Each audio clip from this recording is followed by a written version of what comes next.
In August 1946, the United States Navy sent a massive armada, 13 ships and something like 4,700 men, straight to the frozen edge of Antarctica. Right. And officially, this was billed as a routine 6-month training exercise. Yeah, a routine exercise, and yet, just 8 weeks later, that entire massive fleet practically fled the continent. I mean, they retreated right in the middle of the Antarctic summer. Wow, yeah. They brought home crashed planes, sealed coffins, and a commander, Admiral Richard E. Byrd, who immediately started giving very strange, cryptic interviews to the international press. So the real question we have to ask today is what actually chased them out? Exactly. So today, we are analyzing the events, the military operations, and, frankly, the historical anomalies surrounding Antarctica just before and immediately after World War II. We're specifically digging into the true motives behind Nazi Germany's 1938 Schwabenland expedition and Admiral Byrd's massive 1946 naval deployment known as Operation Highjump. And we'll be pulling from declassified military logs, expedition records, Byrd's alleged diaries, and that whole compilation of historical contradictions.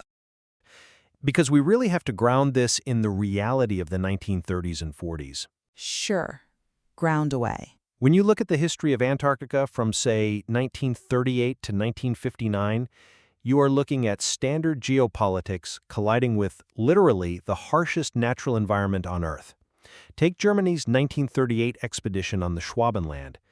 It was just a desperate economic bid. Wait, a desperate economic bid for whale oil? Because that's the official line. It wasn't just to make margarine and soap, though, weaning Germany off Norwegian imports was a big part of it. Whale oil is rich in glycerin. Right. And glycerin is the foundational chemical needed to manufacture nitroglycerin and explosives. Germany was prepping for a massive land war. They needed explosives. I mean, sure, that's the practical excuse. Then you fast forward to Operation Highjump in 1946. The Cold War is dawning. The U.S. Navy desperately needed a massive training exercise to test equipment against potential Soviet aggression in polar climates. Okay, but I look at that exact same timeline, but the raw data in the anomaly files completely shatters that conventional narrative. I mean, it is riddled with impossible contradictions. Impossible is a strong word. Well, let's look closely at Operation Highjump. You just said it was a training exercise, but the U.S. sent an armada of 4,700 men, combat-ready destroyers, and torpedo planes to the ice immediately after World War II, ostensibly to, quote, train. Right. Yet this massive force retreated after just 8 weeks of a planned 6-month mission. It's not just the retreat. When you combine that sudden withdrawal with missing post-war German-type XXI U-boats, Admiral Byrd's suppressed 1947 El Mercurio interview, where he explicitly warned of high-speed craft flying pole to pole, and the sudden boom in classified anti-gravity tech in the 50s, well, the physical contradictions suggest the U.S. engaged a surviving hyper-advanced faction. In New Swabia. Exactly, in the region the Germans had claimed and called New Swabia.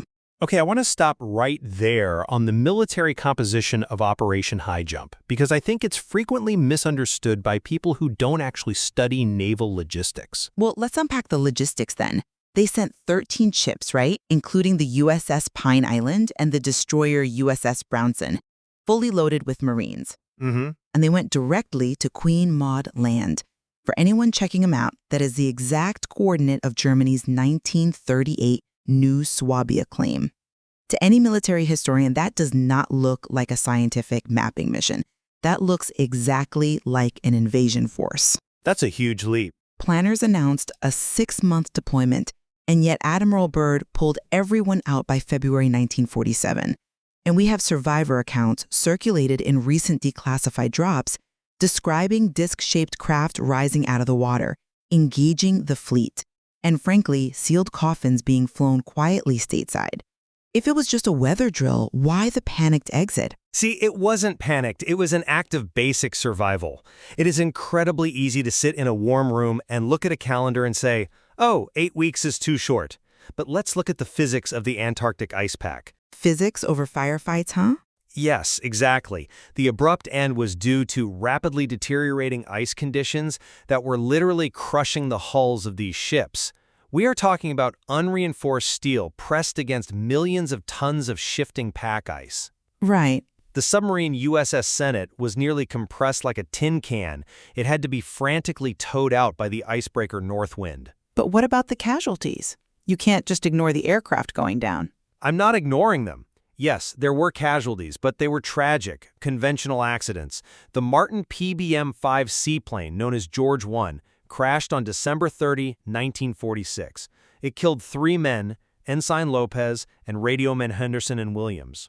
But how did it happen? Well, the logs say They were flying in a whiteout. If you've never experienced a polar whiteout, it is complete spatial disorientation. The pilot loses the horizon line. You literally cannot distinguish the overcast white sky from the white snow below.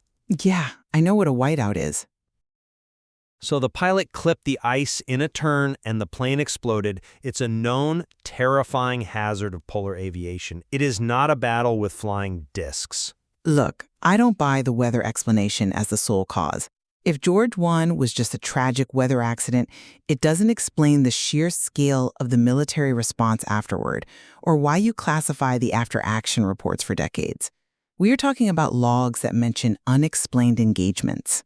Okay, if I can jump in, was a logical question here? Sure. If Highjump was a military defeat by some advanced inner-Earth enemy that chased the Navy away, how did the U.S. manage to map 1.5 million square miles and take 70,000 aerial photos during that exact same deployment? Well, I mean, wouldn't a hyper-advanced enemy have easily prevented this massive reconnaissance?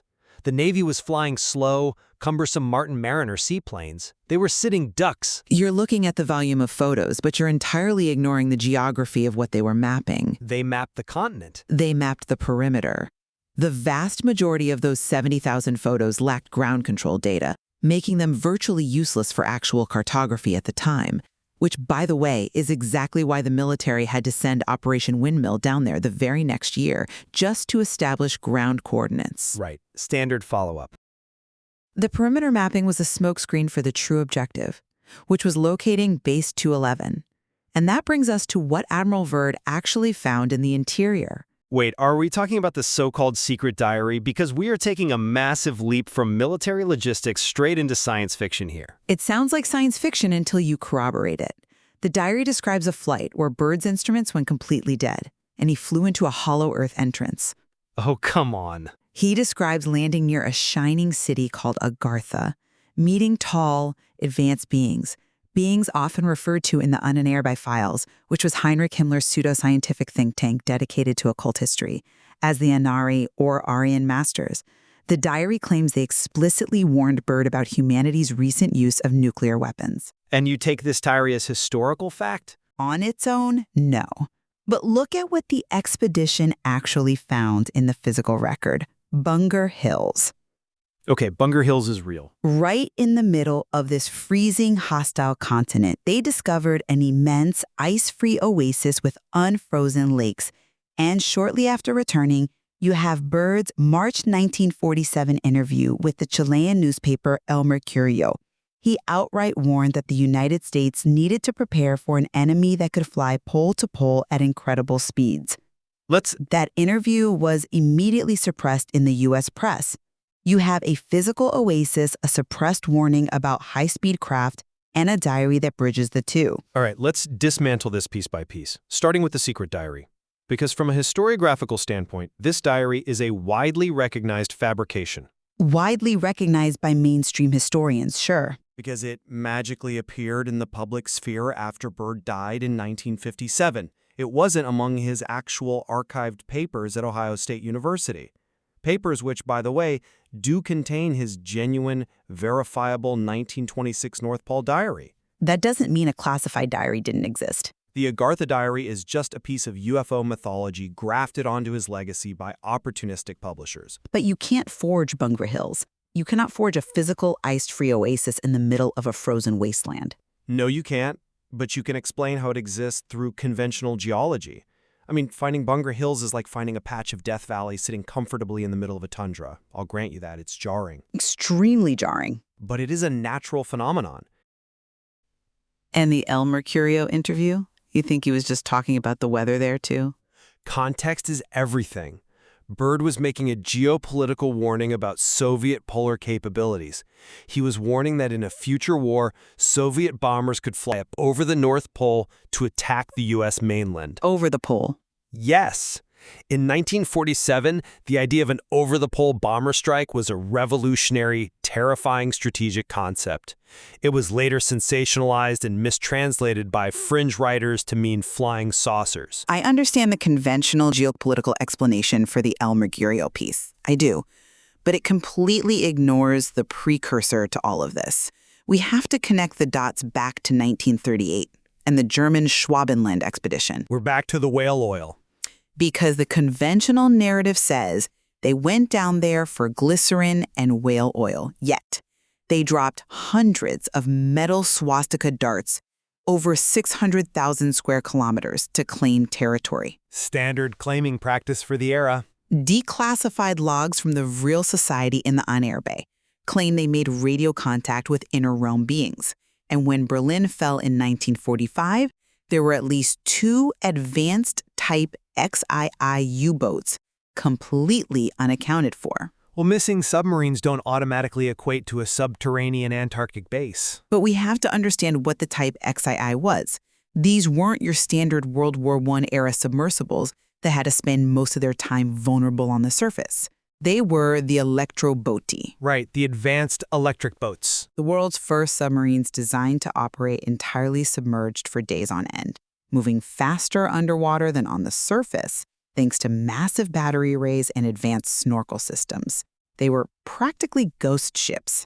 I agree, they were advanced. So the theory here, and it's backed by the physical timeline, is that the Nazis evacuated their elite and their most advanced tech to Base 211 in New Swabia, using these undetectable subs. So the assertion is that they built a massive, technologically supreme underground city in the ice in the span of, what, a few years? Yes. And the evidence isn't just in the ice. It's in the patent offices of the 1950s. Oh, boy. Look at the U.S. tech explosion immediately following Operation Highjump.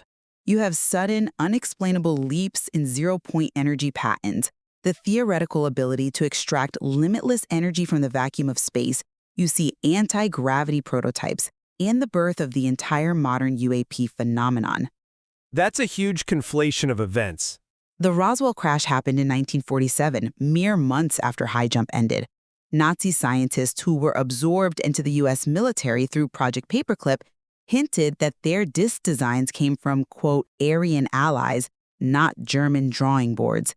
It strongly implies the U.S. reverse-engineered technology stolen from Base 211 after Byrd's forces engaged them. I'm really not convinced by that line of reasoning, because it completely ignores the physical reality of the 1938 expedition that supposedly started this all. How so? The Schwabenland was an unarmed catapult ship. It carried 2 Dornier Doge Wall seaplanes. 2! They didn't have earth-moving equipment, they didn't have the logistics to build a massive underground city, and they didn't even set foot in the interior. They mapped it from the air. That's what the official maritime manifest says. But it's what the physical constraints of maritime logistics dictate. You cannot build a subterranean utopia with 2 seaplanes and zero infrastructure. Furthermore, attributing the sudden 1950s technological leap to stolen god tech from Antarctica is like claiming aliens built the pyramids. That's entirely different. It's not. It vastly underestimates human ingenuity. It ignores the raw momentum of the post-WW2 military-industrial complex. We didn't need a hollow Earth to build advanced aircraft. We had billions of dollars in Cold War defense funding, massive testing facilities, and the brightest captured conventional rocketry scientists from Operation Paperclip working in secret bases in Nevada and New Mexico. Wow. If you're listening to this, you're probably thinking, okay, military-industrial complex, Cold War funding, that makes sense. But if it was just our tech, and Antarctica was just a bunch of ice and penguins, why the extreme military reaction there a decade later? Let's talk about Operation Argus. Ah, the atmospheric nuclear tests. Exactly. In the late 1950s, the U.S. detonated 3 nuclear bombs in the southern hemisphere, just off the coast of Antarctica. The anomaly files argue this was a targeted attempt to wipe out the remaining underground bases, or the electromagnetic shielding of that breakaway civilization. They were high altitude. And what happens immediately after they drop nukes on the edge of the continent? The 1959 Antarctic Treaty. At the absolute peak of the Cold War, when the US and the Soviets are pointing thousands of warheads at each other, they suddenly come together to sign a unanimous agreement to lock down an entire continent. Right. They banned military activity. They effectively banned civilian exploration forever. No other landmass on Earth got that treatment. Arms control treaties do exactly that. But it goes beyond paper treaties. Even today, Google Earth permanently censors a 300-mile radius over Queen Maud Land. The patches are stitched over and blurry. How do you hide a massive subterranean base from modern satellites? You censor the imagery. Why the unanimous silence, nuclear detonations, and permanent censorship on a place with supposedly zero strategic value? The strategic value was the silence. What? The Antarctic Treaty is actually one of the greatest diplomatic achievements of the 20th century precisely because of the Cold War. Both the US and the Soviets realized that militarizing Antarctica would create an unmanageable, incredibly expensive southern flank. It was a mutual denial strategy. It's not a cover-up, it's arms control. But why nuke the atmosphere just before signing it? That's awfully convenient. Because Operation Argus wasn't about bombing the ice, they were bombing the magnetic field. Okay. It's a physics phenomenon called the Christophilus effect. Think of it like throwing a rock into a pond to create ripples. By detonating low-yield nukes at high altitudes, in space, essentially, they wanted to see if they could create an artificial radiation belt that would fry the electronics and radar tracking of incoming Soviet ballistic missiles. And they just happened to do it over Antarctica? They did it in the southern hemisphere because the geometry of the Earth's magnetic field lines naturally dips closer to the atmosphere there. And we're supposed to believe none of that radiation was aimed at the surface? Well, we know it wasn't aimed at a base on the ice because the British Antarctic Survey was actively monitoring the continent at the time. They detected absolutely zero radiation spikes on the ground. How the scientific method works is by cross-referencing data. And the data shows standard atmospheric physics, not a covert war. So what about the satellite censorship then? The Google Earth censorship is an artifact of image processing, not a deliberate cover-up of a hidden city. Just a glitch? Satellite imagery over the poles is notoriously difficult to stitch together. You have the high albedo, the blinding white reflectivity of the ice that literally blows out the camera sensors. You have low sun angles casting massive distorted shadows. Sure. And you have orbital convergence, which is where satellite flight paths overlap and pinch tightly at the poles, causing software rendering errors. It's a technical glitch. It's not a conspiracy. Look, I hear the scientific rationale. I really do. And I respect the data regarding the radiation belts and the camera sensors. Thank you. But when you look at the totality of the circumstances, a massive naval fleet retreating early, sealed coffins, missing state-of-the-art submarines, suppressed interviews from a decorated admiral, and an unprecedented global treaty locking civilians out of an entire continent, it strains credulity to write it all off as just bad weather and image processing artifacts. It's a lot of separate events, yes. Exactly. The physical contradictions leave a massive gap in the official timeline. And in that gap, the evidence for a suppressed history remains incredibly compelling. Well, I respect that those gaps naturally invite questions, especially when governments operate in secret. But to summarize my stance, the historical record, when viewed through the lens of wartime logistics, Cold War deterrence, the extreme physics of the polar environment, and standard scientific exploration, thoroughly and adequately explains the events in Antarctica. There is just no need to invent hollow Earths or anti-gravity disks when the brutal realities of sea ice, geopolitical posturing, and atmospheric nuclear testing perfectly align with the declassified documents. And to summarize my view, the sheer volume of anomalies simply cannot be ignored. The official timeline has been highly curated.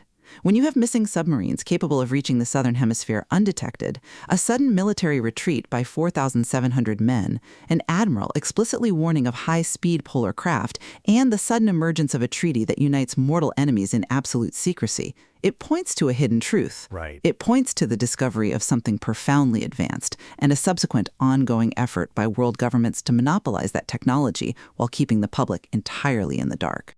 I think where we can certainly find convergence today is on the nature of Antarctica itself. It remains one of the most mysterious, unforgiving, and strategically fascinating landmasses on Earth. Without a doubt. The intense military secrecy of the 1940s and 50s naturally created fertile ground for enduring questions. When you operate in the shadows, as the military-industrial complex did, you inevitably cast long, strange silhouettes. Exactly. And the value of this kind of discourse is that it forces us to interrogate the historical record. It forces us to look at the physical contradictions, whether it's flight logs, missing ships, or treaty stipulations, and ask if the official story truly accounts for all the variables. I would suggest anyone listening dive into the source documents themselves. Absolutely. Look up Byrd's actual flight logs. Look at the Neuschwabenland maps. Trace the patterns from the 1950s and see where the data leads you. I completely agree. It's the only way to navigate these narratives. We open by talking about looking at a map and expecting finality, but the history of Antarctica proves that even the most stark, white, seemingly blank spaces on our globe are utterly saturated with human ambition, secrecy, and complexity. Perhaps the map isn't redacted. Perhaps we just need to learn how to read between the contour lines. Until next time.